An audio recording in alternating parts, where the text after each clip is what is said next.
ಸವಾಲ್ ಟಿವಿಗೆ ಸ್ವಾಗತ. ಮೊದಲಿಗೆ ಮುಖ್ಯಾಂಶಗಳು.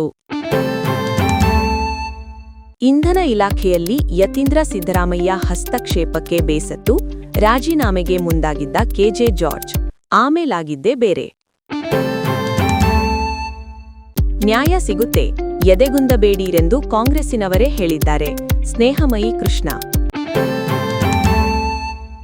ಇಂದು ಮಹಾರಾಷ್ಟ್ರ ಡಿಸಿಎಂ ಅಜಿತ್ ಪವಾರ್ ಅಂತ್ಯಕ್ರಿಯೆ, ಅಂತಿಮ ದರ್ಶನಕ್ಕೆ ಜನಸ್ತೋಮ. ಅಜಿತ್ ಪವಾರ್ ಪ್ರಯಾಣಿಸುತ್ತಿದ್ದ ವಿಮಾನ ಪತನಕ್ಕೆ ರನ್ವೇ ಅಸ್ಪಷ್ಟ ಗೋಚರತೆ ಕಾರಣ. ಭಾರತದ ಜೊತೆ ಐರೋಪ್ಯ ಒಕ್ಕೂಟದ ಮುಕ್ತ ವ್ಯಾಪಾರ ಒಪ್ಪಂದ, ಅಮೆರಿಕ ಸಿಡಿಮಿಡಿ. ಕೊಲಂಬಿಯಾದ ಗಡಿಯಲ್ಲಿ ವಿಮಾನ ಪತನ, ಸಂಸದ ಸೇರಿ 15 ಮಂದಿ ದುರ್ಮರಣ. ಮೈಸೂರು ಮೃಗಾಲಯದ ದೀರ್ಘಾಯುಷಿ ಜಿರಾಫೆ ಯುವರಾಜ ಇನ್ನಿಲ್ಲ. ತಂಬಾಕು ಬೆಳೆಗಾರರಿಗೆ ಆರ್ಥಿಕ ನಷ್ಟ ಭೀತಿ, ಬಡಗಲಪುರ ನಾಗೇಂದ್ರ. ಕೊಳ್ಳೇಗಾಲ, ಕನ್ನಡ ಗಡಿ ಭವನ ಕಾಮಗಾರಿ ಅಪೂರ್ಣ, ವ್ಯಾಪಕ ಟೀಕೆ.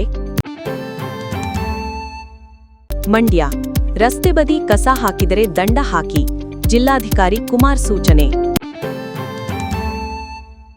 ಪೆನ್ನು ಹಿಡಿದ ಸ್ಟೈಲ್ ಕಿಂಗ್ ರಜನಿಕಾಂತ್, ಬರೆಯುತ್ತಿರುವುದು ಯಾವ ಪುಸ್ತಕ?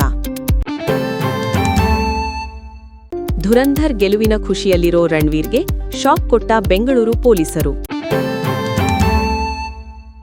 ರಂಜಿ, ಪಂಜಾಬ್ ವಿರುದ್ಧ ಪಂದ್ಯ ಇಂದಿನಿಂದ, ಕರ್ನಾಟಕಕ್ಕೆ ಗೆಲುವಿನ ಅನಿವಾರ್ಯತೆ. WPL, ಯುಪಿ ವಾರಿಯರ್ಸ್ ವಿರುದ್ಧ ಪಂದ್ಯ ಇಂದು, ಗೆಲುವಿನ ಹಳಿಗೆ ಮರಳಲು ಆರ್ಸಿಬಿ ಯತ್ನ. ಕಗತ್ತಲೆಯಲ್ಲಿ ಬಾಲಕಿಯನ್ನು ಅಪಹರಿಸಿ ಅತ್ಯಾಚಾರ ಮಾಡಿ ಕೊನೆಗೆ ಭಯದಿಂದ ಕಾಲುವೆಗೆ ಎಸೆದ ಸಂಬಂಧಿ. ಇದೇ ತರಹ ಹೆಚ್ಚಿನ ಸುದ್ದಿಗಳಿಗಾಗಿ ನೋಡ್ತಾ ಇರಿ ಸವಾಲ್ ಟಿವಿ, ಸದಾ ನಿಮ್ಮೊಂದಿಗೆ.